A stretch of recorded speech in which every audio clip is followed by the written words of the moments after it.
Hello everyone, this is Am I Boring, back after a year. I'm pretty sure at the end of my last video I said we'll continue on chapter 3 and 4 very soon. We didn't, did we?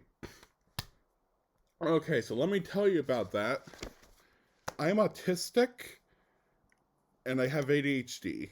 I get distracted very easily. That sort of rhymed. So, I kept putting off reading the books. I can't remember why. I think I was doing art stuff. Like art stuff. I can't. Blah, blah, blah.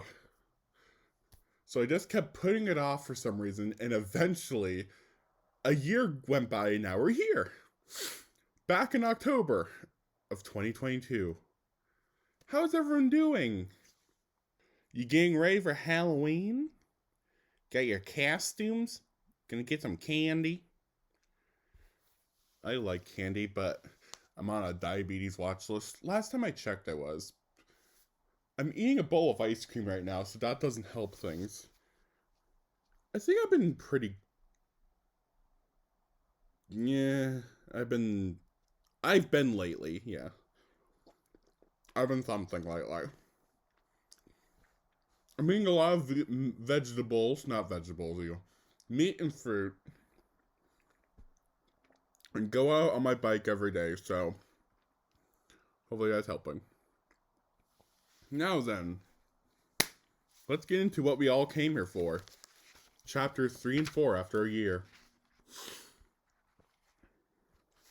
Need some water. Let's go. Chapter 3. He stood in the shadow of the tall hedgerow, looking and listening. He had seen them necking in the kitchen. Then, Danny had come out on the porch for a minute to set the jack-o'-lantern down. When Danny returned, they had gone upstairs. A few minutes later, the light in Judy's bedroom had gone off. Now, above the rustle of the wind and the crisp leaves of the huge oaks on the front lawn, he could hear their sighs, moans, and giggles. And they filled him with murderous hatred. The voice in his head had become subdued for the moment as he listened to Judy and Danny, not really understanding the significance of their utterances, except that it had something to do with love. He had heard similar sounds coming from his mother and father's room. Oh my god. Sorry. But he had felt warmly toward them. They were making each other happy, his father and mother, and that made him happy too. Then why did he feel such poisonous rage against his sister and her boyfriend? It was the voice. The voice stirred up the hatred. It had done so in his dreams, and now was doing so in real life. It had begun with the strange pictures in his head at night. Pictures of people he had never seen.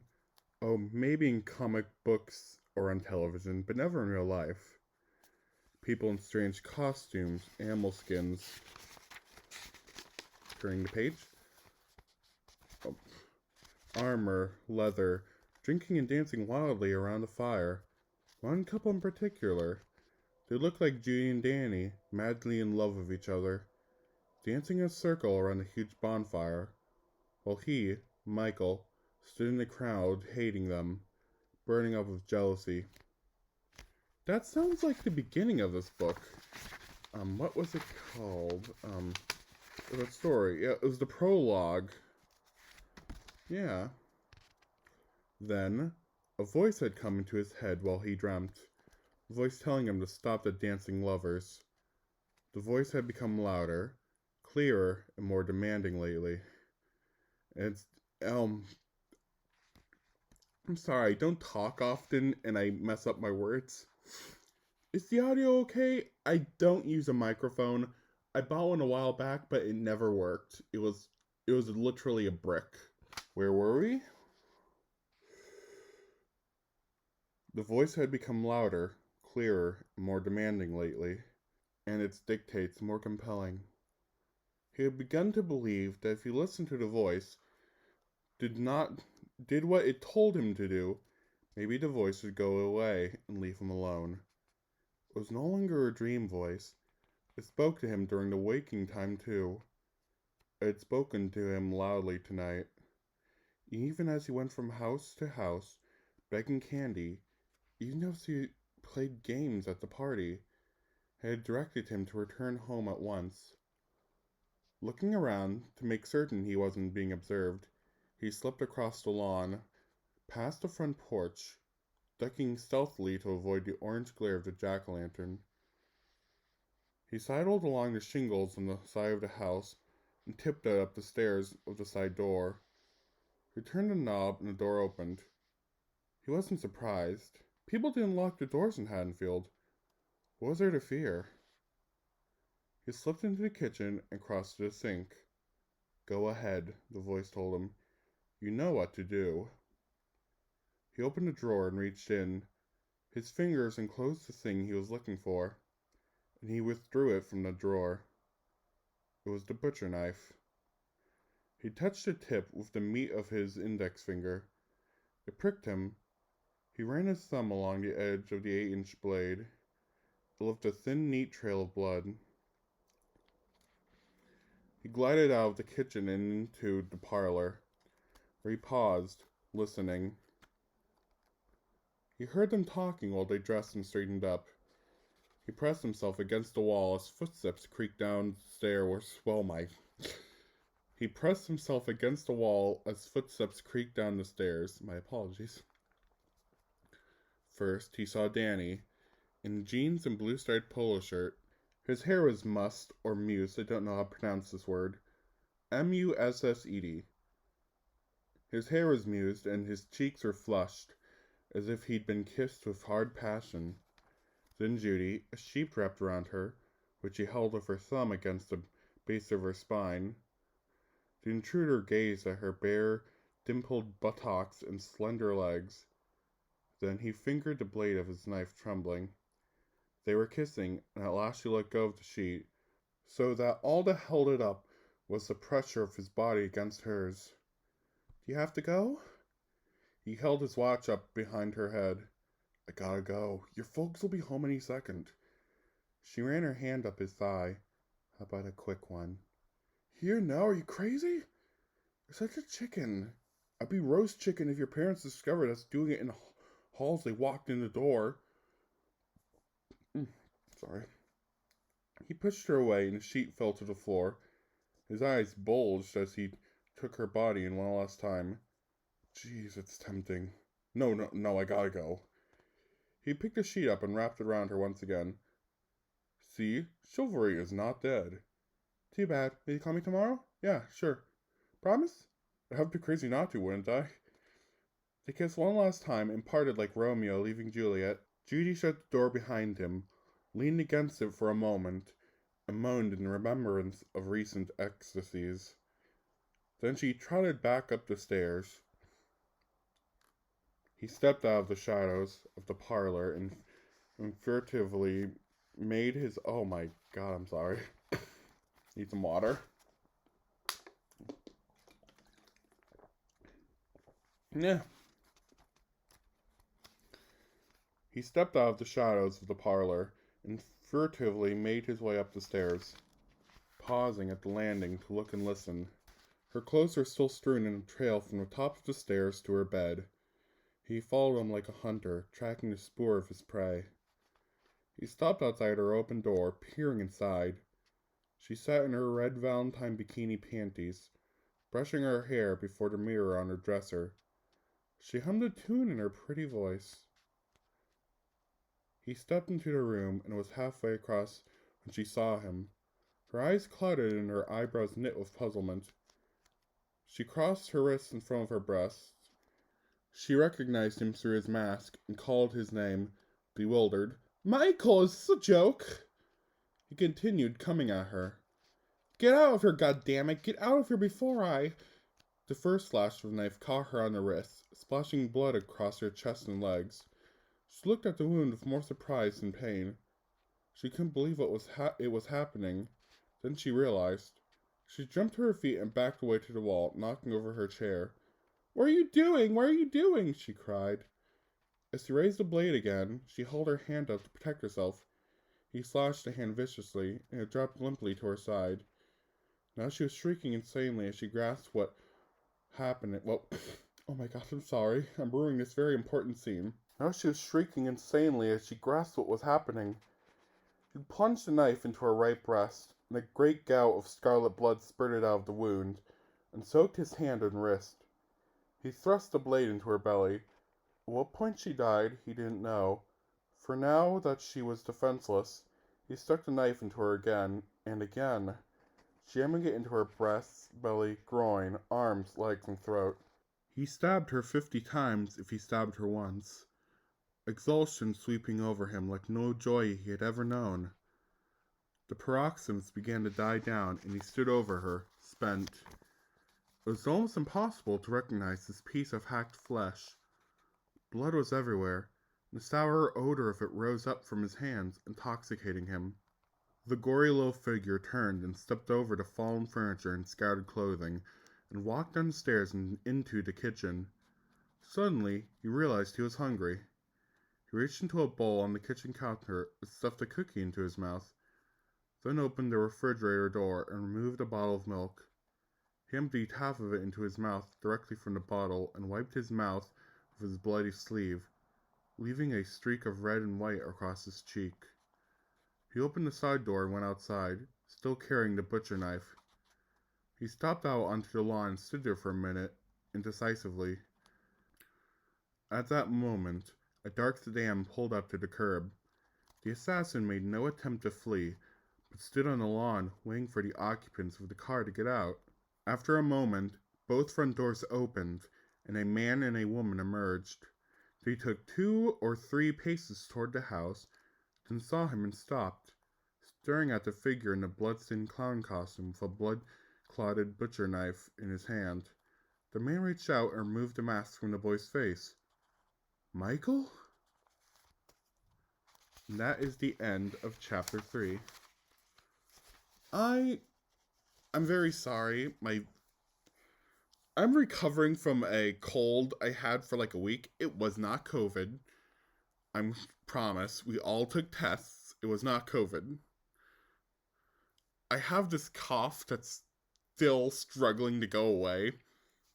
And combined with my inexperience in talking for long periods of time, it's making things really hard.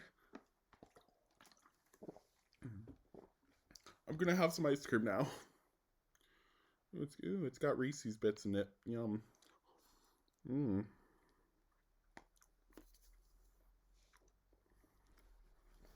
Mmm. Well, speaking of cookies, oh, that was good. Mmm. Okay, let's go on to chapter 4. They didn't know what to call him, and they didn't know what to do with him. He wasn't a man, so he couldn't be tried for murder. He wasn't even an adolescent, and although the law respecting juveniles is broad enough to cover a 6-year-old boy, it didn't seem appropriate that laws designed to handle vicious teenage punks, muggers, purse snatchers, and car thieves should apply to him. To look at him during the hearings before the magistrate was to see a handsome, almost pretty, rosy-cheeked little lad in a neat tweed suit, a tie, and highly polished shoes. His eyes were warm, his smile genuine, and when he spoke, it was with artless sincerity. In fact, more than one newspaper report described him as charming. Yet the boy had, by his own admission, stabbed his sister 31 times at least, the coroner testified. Probably more. The magistrate concluded that the boy was either mad or lying, questioned the little fellow very closely about whether some other person had done the deed, and thrust the blade into the child's hand. But the boy's insistence on his story, and the absence of any other evidence, despite the fact that poor Danny, Judy's lover, was treated very roughly by police detectives, and came within an ace of being accused, compelled the magistrate to declare an act of madness. Yet, knowing what sort of place the boy would be sent to, and what sort of people he would be thrown in with, the magistrate agonized over the verdict that would deliver Michael into the hands of those howling maniacs and her gangster keepers that he had seen with his own eyes on a recent official visit to the downstate center at Smith's Grove. Looking ashen and exhausted, he reconvened the hearing a week later. Ladies and gentlemen of the court, in 42 years as a loyal servant of the law and of this court, I have never been asked to make as remotely cruel a decision as the one I am compelled to make. Even as I speak, I am aware that I am struggling to keep my eyes from gazing upon the accused in this bizarre episode, for I know that if I do, I may falter in my duty.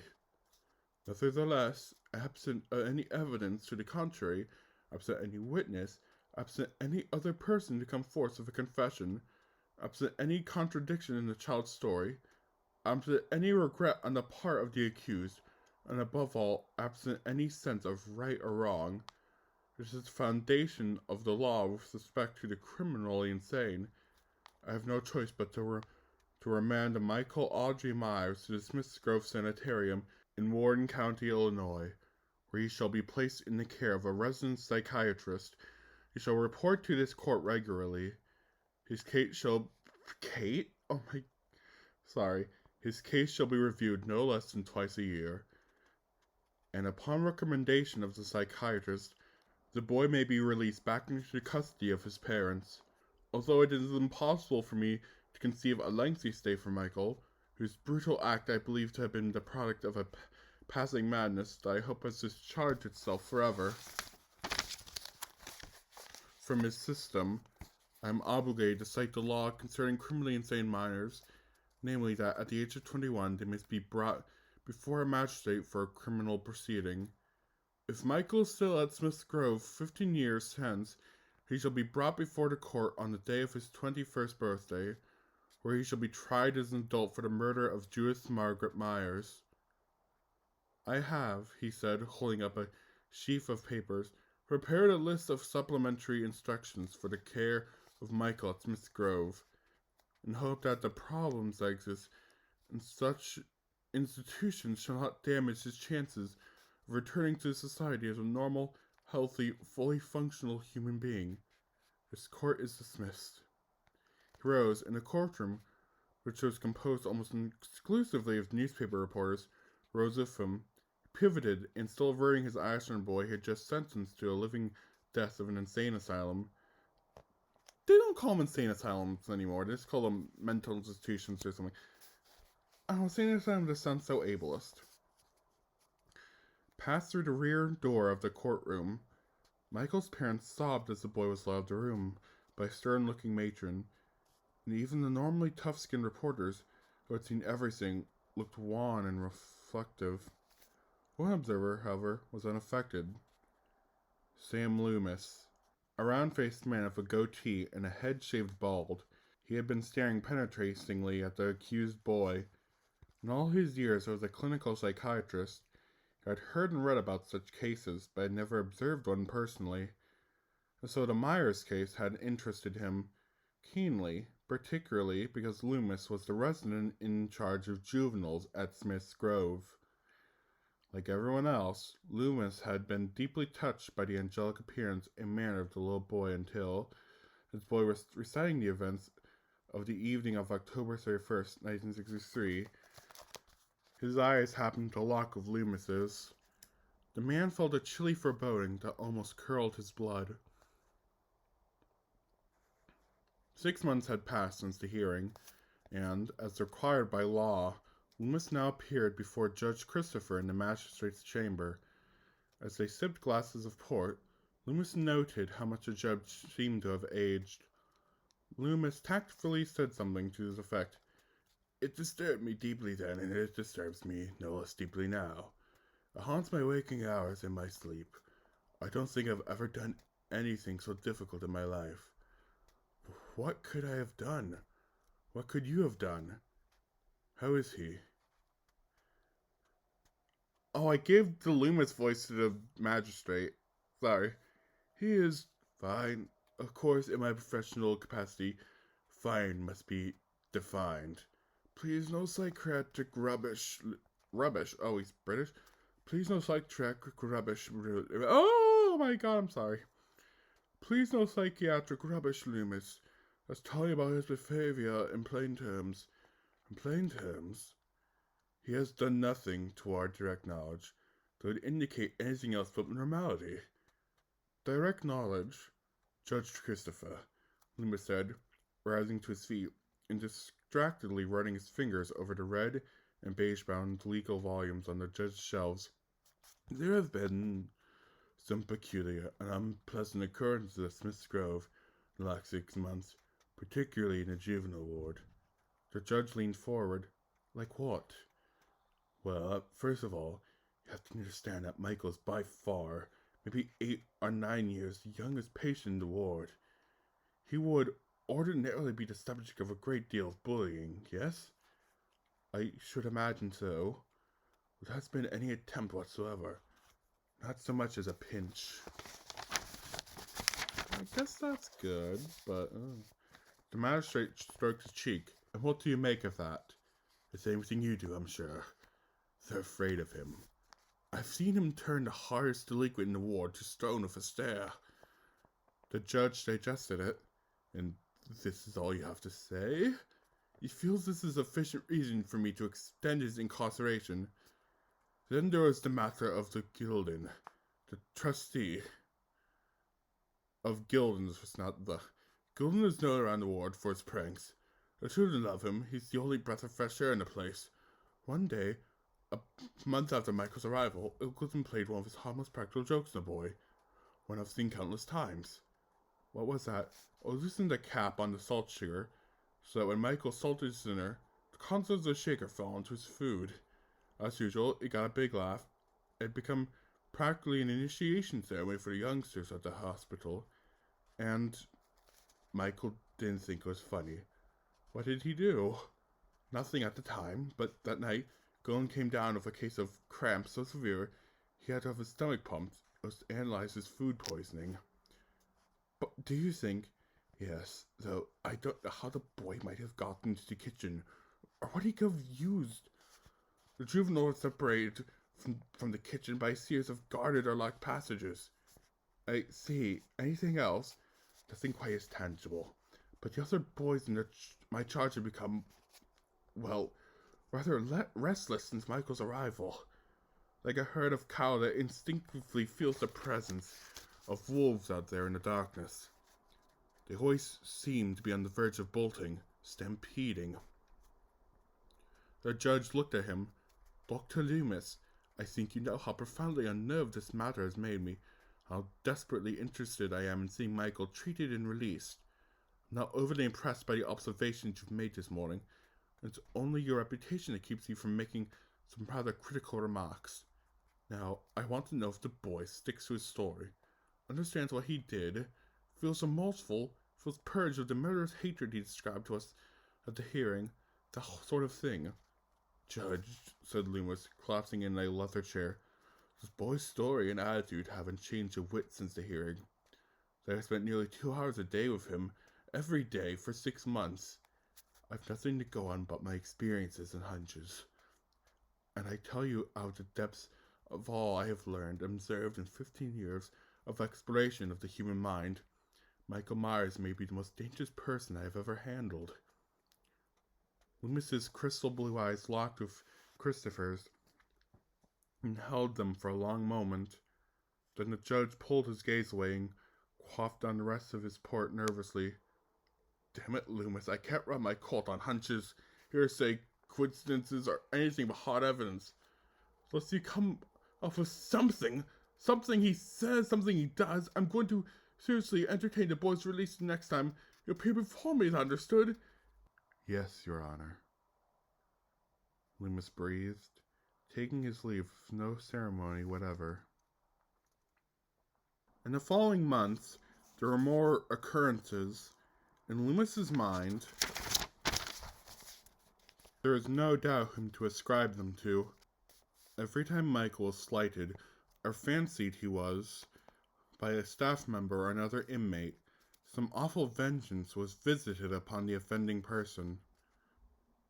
It might be a day, a week, a month later, but Michael got even.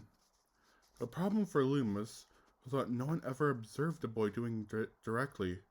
One day, as the boys were watching television in the lounge, a 15-year-old got up and turned the sound lower. Michael rose and turned it up again. The other boy turned it lower again. Michael accepted the situation with a resigned shrug. That evening, as the boy was showering, the water turned scalding. The lad was harmed only enough to discomfort him for a week, but it could have been more serious, and everyone knew who was behind it. Yet apparently, Michael had not left his room. There were other incidents as well. A nurse who quartered with Michael fell down the stairs 2 days later, fracturing her pelvis. A boy who borrowed a game from Michael and forgot to return it suffered a vicious rash that hospitalized him for a month. What doubly disturbed Loomis was that subtly, but definitely, the boy was capturing the leadership of the juvenile ward because no one dared to challenge him. Everyone, staff and inmates alike, indulged him, so he pretty much got his way. Loomis wondered when his own turn would come, but it never did.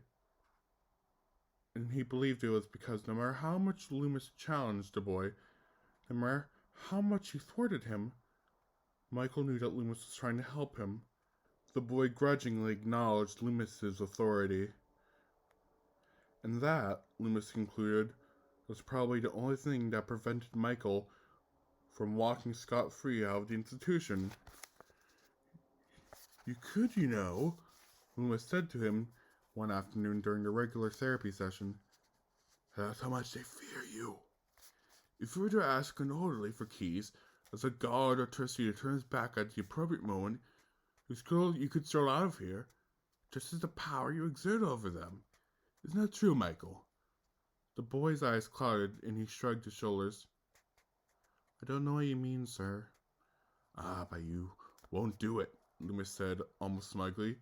You won't do it because you have made it here. Here you have your own little world. If you were to escape, why, what await you out there but strafe and hassle? So you stay here, snug and secure. Isn't that true, you little deaf? Loomis caught himself. For what he believed, it was unprofessional to express it that way. Besides, when you got right down to it, no one had ever seen the kid do anything to anybody. Which is why, at this outburst of Loomis's frustration, Michael simply fluttered his long eyelashes, smiled, and said, I don't understand, Dr. Loomis. Loomis dreaded his next 6 months review of Michael's case with Judge Christopher, because if Loomis can produce any hard evidence of wrongdoing on Michael's part, the judge might very well order his release. So it went, through the summer and early fall, then one day, mid-October, at the end of another fruitless therapy session, Michael dropped a bomb. Can we have a Halloween party, Dr. Loomis? Loomis's eyes all bulged out of their sockets. A Halloween party? Oh, you of all people. All the other kids think it'd be a wonderful idea. So does Nurse Kramer. Ben Tramer? Oh wait, Tramer, not Kramer. And Dr. Martin said he'd have no objection. Nurse Kramer and Dr. Martin are my subordinates today. Are you sure you don't want us to have one? Michael asked. His feelings were clearly very strong. Of course, He caught himself in mid-sentence, and suddenly he realized a Halloween party might just be the thing. A plan formed in his mind, and after a moment's reflection, he said, Well, actually, I see no harm. The mere announcement of the party proved therapeutic for most of the boys in the ward as they set to work industriously to create costumes and decorations. The costumes they chose were revealing of their deepest fantasies, and this was an unexpected bonus for the psychiatric staff might otherwise have had to probe for months into their minds for the same material. In the last week before Halloween, Michael began to get restless and excited, edgy and irascible, I think. Loomis was well aware of the psychiatric phenomenon known as the anniversary syndrome, where mentally disturbed persons relive the events of their previous year's trauma. Michael seemed to be following this classic pattern, and on the evening of October 31st, Loomis placed the staff in what he only half-jokingly called Red Alert. The children, the girls' ward, had been allowed to join the boys for the occasion, were to be carefully observed, and Loomis wanted 2 staff members besides himself to do nothing else but watch Michael. Loomis needed not only an incident, but witnesses. The children were led into the little gymnasium, where black and orange streamers had been fastened, and cutouts of witches and goblins, black cats and pumpkins made by the children had been taped to the walls. The children wore their costumes, and even the nurses and orderlies donned clever masks, hats, or costumes to join the fun. Michael was dressed as a clown. After cake and soda, the games began. For obvious reasons, they were kept simple and non-threatening, but after a round of musical chairs, in which a 16-year-old girl named Sophie had beaten Michael off the last chair, had she known about the boy's reputation, she'd have given it to him. Loomis leaned forward alertly, scrutinizing Michael. The stage had been set for something. The next scene was dunking for apples. A huge vat had been borrowed from the kitchen, filled with water, and a dozen apples floated in it. The idea was for the children to pick an apple out of the water using just their teeth. After 8 or 9 children had gone, it was Sophie's turn. Michael stood third or fourth in line behind her. She leaned over the lip of the vat, struggling to keep her hands behind her back to resist the temptation to grab the apple. The lights went out. It's not uncommon for lights to fail at Smith's Grove, especially on windy nights, when trees fall on power lines in rural areas. But it was not a windy night. Loomis had been prepared for anything but this. He left from his chair and ran into pitch darkness for a spot where he thought the vat was. He bowled over several shrieking children and groped the last 2 steps until he collided with the platform which the vat stood. At that moment, the hospital's only emergency generators, which tripped on automatically when the main utility system failed, brought light back into the auditorium. Sophie lay face down beside the vat, drenched from the waist up. Loomis searched the room for Michael. He stood under a basketball backboard, at least 10 steps away, smiling. Loomis looked at the boy's costume and hands. They were completely dry. With a nurse, Loomis applied artificial respiration, and after a moment, the girl brought up a large quantity of water, sputtering and gasping. The party was over. Loomis's trap had failed. But ultimately, Loomis won. For on a day he was scheduled to drive up to the country seat to plead his case with Judge Christopher, he received a phone call from the bailiff of the juvenile court. The night before, Judge Christopher had a massive coronary and died on the way to the hospital. Judge Christopher's successor was far less sympathetic to Michael Myers. He had only read about the case and was convinced Michael was the brutal killer that the psychiatrist claimed. Loomis presented a new judge with a 45-page paper describing Michael's personality and the incidents of the last year. And though there was still not a shred of evidence to support Loomis's contention that Michael was a homicidal psychopath, the new judge accepted Loomis's opinion that it was best to keep the boy behind institution walls. And so it was that 15 years passed. End of chapter 4.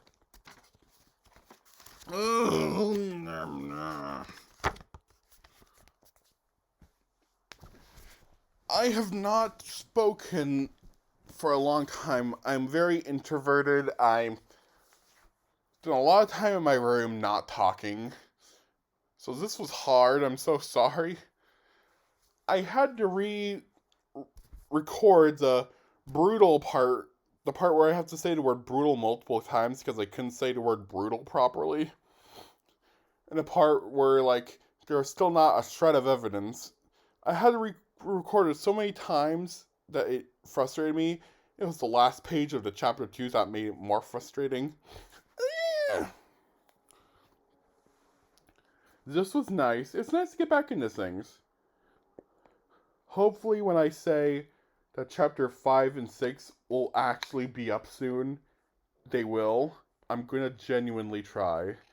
I genuinely do try. It's just very hard for me, I promise. I hope you all enjoyed the video. Well, not really video, but guess audio, technically. Hope you all enjoyed the audio. Hope I'm understandable. Again, I do not have a microphone. The one I bought a few years back turned out to be a brick that couldn't work. If you like this video, share it with your friends if you think they'd like it. If you don't think they'd like it, why the hell would you share it with them? Are you a bad friend or something? I'm gonna eat my ice cream now. Bye.